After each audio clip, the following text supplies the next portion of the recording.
Ce programme vous est offert par RTL Mani.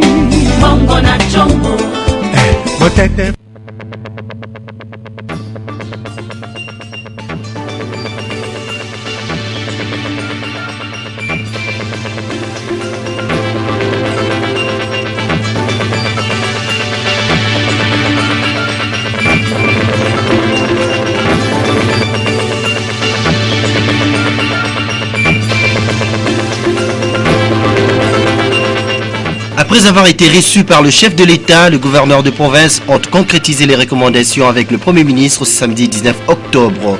Des avancées significatives dans le pourparler de Kampala, déclaration du M23 à travers un communiqué publié ce samedi. Dans ce journal également, une différence de vue entre le gouvernement central et la GECAMINE sur la cession minière. Antenna, de journal, Sylvie Fortuné Mboula.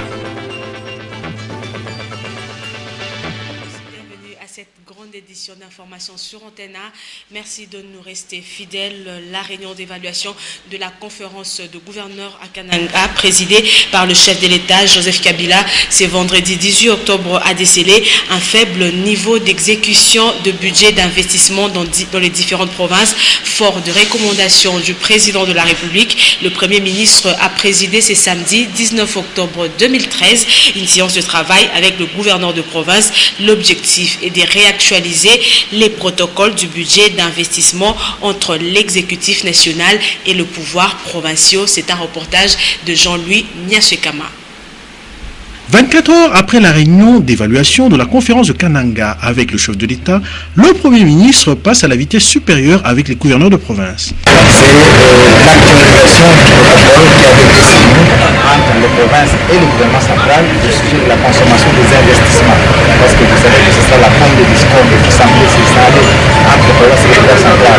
Et donc le Premier ministre et le gouvernement a estimé qu'il fallait rapidement que nous puissions mettre en place une équipe qui travaille sur cette question pour que dans les 48 heures, nous puissions déjà avoir un protocole actualisé pour que demain les provinces puissent déjà accéder à leur budget d'investissement et attaquer les problèmes à la base. L'enjeu est bien réel pour les budgets d'investissement des provinces. Et vous savez, les crédits vont tomber en annulation d'ici le 30 octobre 2013 et nous avons sollicité le Premier ministre qu'avant cette date, tous les engagements soient déjà faits de manière à ce que les projets qui sont dans le pipeline soient financés même au-delà de la période considérée par le plan d'engagement. La course contre la montre est donc lancée. Le vice-premier ministre en charge du budget va mettre en place un protocole actualisé sur la supervision du Premier ministre dans les 48 heures. Le pourparler de Kampala vont-ils connaître un dénouement? Tout porte à le croire. En tout cas, le M23 a publié ce samedi un communiqué où ce mouvement parle d'avancées significatives sans plus de précision. Les détails avec José Moussangana. L'agence France Presse qui annonce cette information se base sur une déclaration du M23 ce samedi à Kampala. En effet, selon un communiqué de ce mouvement armé, le pourparler entre la délégation gouvernementale et celle du M23 pourrait connaître, je cite, des grandes avancées et leur dénouement pourrait être une question d'heure. Fin des citations. Ces avancées seraient motivées, à en croire le même communiqué, par la forte implication de la communauté internationale. Interrogé sur cette évolution présumée des pourparlers de Kampala, le porte-parole du gouvernement congolais, le ministre Lambert Mende, réplique à l'AFP, je le cite, « Il faut dire que depuis peu, une conjonction d'événements laisse croire que Kampala pourrait bientôt arriver à terme. » L'AFP en veut pour preuve la présence mercredi dans la capitale ougandaise de Mary Robinson, envoyé spécial de l'ONU pour les Grands Lacs, de son homologue des États-Unis d'Amérique, Ruiz Feingold, du chef de la mission de l'ONU pour la stabilisation de la RDC MONUSCO, Martin Kobler, ainsi que délégués de l'Union africaine et de l'Union européenne. La société civile du Nord Kivu campe sur sa position. Pour elle, Kampala n'a pas sa raison d'être. Joint par John Gomba cet après-midi, le président de cette structure, Thomas Dakin Mwiti, confirme également de nouveaux tirs du M23 sur les hélicoptères de la MONUSCO. Suivez.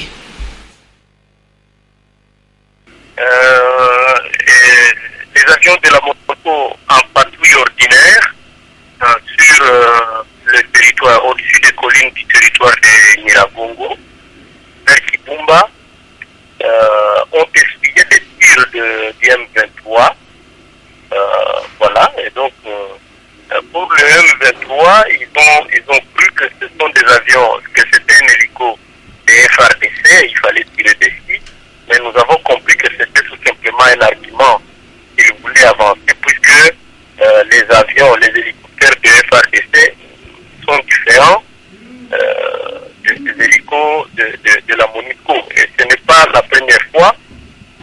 La semaine passée, les mêmes M23 à Rumangabo ont encore tiré sur un hélicoptère de la MONUSCO. Et aujourd'hui, ils viennent de déloger la MONUSCO sur un endroit où la MONUSCO était en train de faire des patrouilles dans le territoire de Tourou, et précisément à Kiwanja. Donc la situation du M23 contre la MONUSCO est en train de devenir de plus en plus la cohabitation, les menaces contre la MONUSCO continuent à devenir de plus en plus, à manifester une ampleur particulière. Je n'ai pas d'informations sur Kampala, mais mon point de vue reste le même, puisque moi-même j'avais été à Kampala pour le compte de la société au début de pourparler. Le travail important avait déjà été fait depuis le mois de février, et pour le reste, nous on avait dit que c'était une distraction pure et simple. Il n'y a rien qui sortira de Kampala à part peut-être vider le prétexte du M23 et l'évaluation de l'accord du 23 mars. S'il faut qu'on parte dans le sens de dire qu'on est en train de vider des prétextes, tant mieux, mais nous pensons que Kampala fait une distraction. De retour à Kinshasa pour vous dire qu'il s'est tenu hier vendredi 18 octobre 2013 au fleuve Congo Hôtel la deuxième réunion du comité de pilotage national du programme redevabilité du secteur de la sécurité et de la réforme de la police SSAPR. Le principal bailleur du SSAPR est l'agence britannique de coopération et de développement DFID. Cette rencontre entre les différents partenaires et intervenants du SSAPR a permis de valider les recommandations de province pilote. Jean-Louis Miaswekama revient sur les tenants et les aboutissants de cette réforme. La réforme de la police en RDC est soutenue par plusieurs partenaires. Le public connaît déjà la mission European Police EUPOL. À l'instar de certains pays du vieux continent, la Grande-Bretagne, par son agence de développement international, DFID, soutient financièrement et techniquement, depuis 2010, le programme de redevabilité du secteur de la sécurité et de la réforme de la police SSAPR. Cette réforme vise à inculquer aux policiers les principes de la police de proximité, à savoir la proximité, le partenariat avec la population, la prévention des problèmes sécuritaires, la redevabilité, la résolution des problèmes et le respect des droits humains. Police de proximité, PDP, est donc une approche, un ensemble de principes, de comportements que chaque agent, quelle que soit son unité, doit inculquer. Les provinces pilotes sont le Bas-Congo, le Kassai-Oriental et le Sud-Kivu. Après 2014, cette réforme devra s'étendre à toutes les provinces. Ce programme implique la police nationale congolaise et toutes les structures comme l'inspection générale de la police, le comité de suivi de la réforme de la police, le Parlement congolais et la société civile. Les recommandations des 3 provinces pilotes ont été validées ce 18 octobre 2013 par le ministère de l'Intérieur et par les partenaires. DFID et la coordination du SAPR ont également remis 4 véhicules à la PNC. C'est désormais confirmé, le congrès convoqué à l'initiative du chef de l'État aura bel et bien lieu le mercredi 23 octobre prochain. Le président de 2 chambres du Parlement ont signé hier la décision portant convocation de ces congrès, au cours duquel le président Joseph Kabila va annoncer une série de mesures importantes pour la bonne marche de la nation. Entre-temps, hier vendredi 18 octobre, Obaminaku, président de l'Assemblée nationale, a eu une séance de travail avec le président et rapporteur des commissions permanentes de la Chambre basse. C'est un reportage d'Alain Kyuka et Blaise Linda. En attendant la convocation du Congrès, les députés nationaux devront accélérer leurs travaux pour rattraper le temps avalé par les concertations nationales. Le président de l'Assemblée nationale et les présidents des commissions permanentes accompagnés de leurs rapporteurs ont scruté le calendrier de l'actuelle session budgétaire et évalué l'ampleur de la tâche à accomplir. L'honorable président de l'Assemblée nationale a convoqué cet après-midi tous les présidents des commissions permanentes de l'Assemblée nationale ainsi que le rapporteur pour que nous puissions faire une évaluation sur le calendrier de la session du mois de décembre. Comme vous savez, elle est essentiellement budgétaire, mais il y a aussi d'autres lois qui étaient, comme nous avons l'habitude d'appeler, des arriérés législatifs. Donc nous devions faire un tour d'horizon sur ce calendrier parce que, comme vous le savez aussi, les travaux parlementaires ont connu un petit problème avec le déroulement des concertations nationales. Donc il était important qui puisse réunir autour de lui les présidents des commissions permanentes. Nous avons examiné tous ces problèmes pour reprendre nos plénières comme d'habitude. Il est vrai que les députés nationaux attendent aussi les mesures importantes que va annoncer le président de la République lors de la tenue du Congrès. Il y aura certainement des matières sur lesquelles ils devront légiférer. Sauf imprévu, c'est le mercredi 23 octobre prochain que les députés et sénateurs seront réunis en Congrès.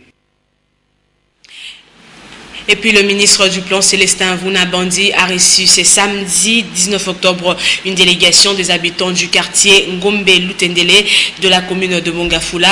Ils sont venus solliciter l'appui du ministre dans la démarche de la modernisation de cette partie de la capitale. Paulin Kalamba, Juzen Belebele. C'est dans la salle Mulumba Lukoji du ministère du Plan que se sont déroulés les échanges entre les ministres Célestin Voula-Bandi et la délégation des habitants du quartier Lutendele dans la commune de Mongafula. Il a été question pour cette délégation de déposer un mémorandum dans lequel les habitants de ces quartiers sollicitent l'implication du ministre du Plan pour l'amélioration de leur vie sur les plans sanitaires, socio-éducatifs et des infrastructures. Nous sommes venus aujourd'hui au ministère du Plan pour déposer notre mémo auprès de son Excellence, Monsieur le ministre du Plan, parce que nous pensons que le quartier Ngombe-Lutendele, qui est un quartier de la commune de Mongafula, en pleine ville de Kinshasa, ne peut pas évoluer en marge de la révolution de la modernité, où il n'y a pas de route, il n'y a pas d'école, il n'y a pas d'hôpitaux, il n'y a pas de marché. Célestin Voula-Bandi a salué cette initiative. Je pense que c'est une très bonne initiative qu'ils ont prise, de pouvoir s'organiser, de pouvoir porter leur message en direction du gouvernement, mais de manière coordonnée, organisée et surtout, je dirais, positive, dans un esprit de collaboration avec les institutions de la République. Les habitants du quartier Lutendele attendent donc une suite favorable de la part du ministre du Plan, et c'est là dans un délai raisonnable. Et puis le Fonds des Nations Unies pour la population, USPA, a organisé un atelier de réflexion sur la planification familiale. Celui-ci a eu comme participants les leaders religieux, de jeunes, les organisations de femmes, les parlementaires et de journalistes. C'était au siège de Komiko dans la commune de Lingwala. Willy Kesha. La sensibilisation à travers les leaders d'opinion est une des façons pour promouvoir la planification familiale, car c'est une affaire de tous. Ce vendredi 18 octobre 2013, le Fonds des Nations Unies pour la population a organisé un atelier au cours duquel le leader de jeunes, des organisations de femmes, les parlementaires et les chevaliers de la plume ont réfléchi sur cette question de la planification familiale et ont dégagé des pistes de solutions pour des actions à court terme en faveur de la planification familiale. Qui a déjà été déposée à l'Assemblée nationale. L'ancienne loi interdisait le commerce, l'importation, la publicité, la vente, l'usage de contraceptifs interdits.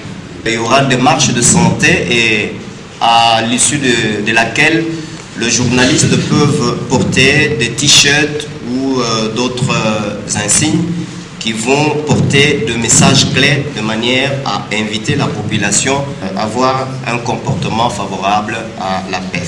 Nous allons avoir une très grande activité qui s'appellera « Déjeuner de la presse » avec les décideurs, c'est-à-dire les membres du gouvernement, par exemple le Premier ministre et son équipe, et les parlementaires. Il ne reste plus qu'au Fonds des Nations Unies pour la population de mettre à la disposition de ces leaders d'opinion des outils nécessaires pour le travail. Et pour terminer, en culture, l'Institut français de la République démocratique du Congo organise du 6 au 10 novembre prochain la fête du livre de Kinshasa. Plusieurs activités y sont prévues. La suite avec José Moussangana. Plus de 35 auteurs congolais, belges, suisses et français sont attendus pour prendre part à cette première fête du livre de Kinshasa qui aura lieu du 6 au 10 novembre prochain. Le directeur adjoint de l'Institut français RDC Kinshasa décrit la manière dont ces activités vont se dérouler. Ça va se dérouler donc dans 7 lieux différents. Tout d'abord justement au centre Wallonie-Bruxelles avec une inauguration de la manifestation et suivi d'un vernissage de la première exposition de dessins, de bande dessinée plus exactement. Mais donc ça va aussi se dérouler à l'Institut français évidemment, à l'espace Bilembo, à l'espace Sadi, dans les 2 lycées français et belges et à l'Académie des Beaux-Arts aussi, à cette manifestation qui réunira à la fois des BDistes et des romanciers, des poètes, des hommes de théâtre, des dramaturges et des femmes de théâtre. Et donc effectivement, sur ces 5 jours, des lectures, bien sûr, à l'Institut français, avec des élèves des écoles congolaises qui sont partenaires de Sésame, partenaires de l'Institut français et qui viendront échanger avec les auteurs autour de leur création. Qu'en est-il alors du concours de nouvelles et des bandes dessinées organisé en marge de cette célébration du livre? Mais également donc un concours qu'on organise à la fois sur la BD et sur les nouvelles jusqu'au 31 octobre. Vous pouvez envoyer, la condition c'est évidemment d'avoir une nouvelle originale, hein, il ne s'agit pas de faire du copier-coller de ce qui s'est écrit, une fiction autour du Congo, donc je l'ai dit entre 2 et 20 pages, à remettre au plus tard le 31 octobre. À travers cette festivité, l'Institut français entend faciliter l'accès aux livres en créant un lien entre lecteurs et écrivains ainsi que les maisons d'édition. Et puis une bonne nouvelle en sport avant de terminer complètement ce journal. Le tout-puissant Mazembe a remporté la rencontre de cet après-midi contre le stade malien. C'était à Lubumbashi dans la province du Katanga. Ainsi donc les Corbeaux sont qualifiés pour la finale de la Confédération africaine. Ce journal est terminé. Merci de l'avoir reçu chez vous. Le prochain, c'est demain à 19h. Portez-vous bien et très bon sur le programme sur Antenne A, la chaîne de référence. Au revoir.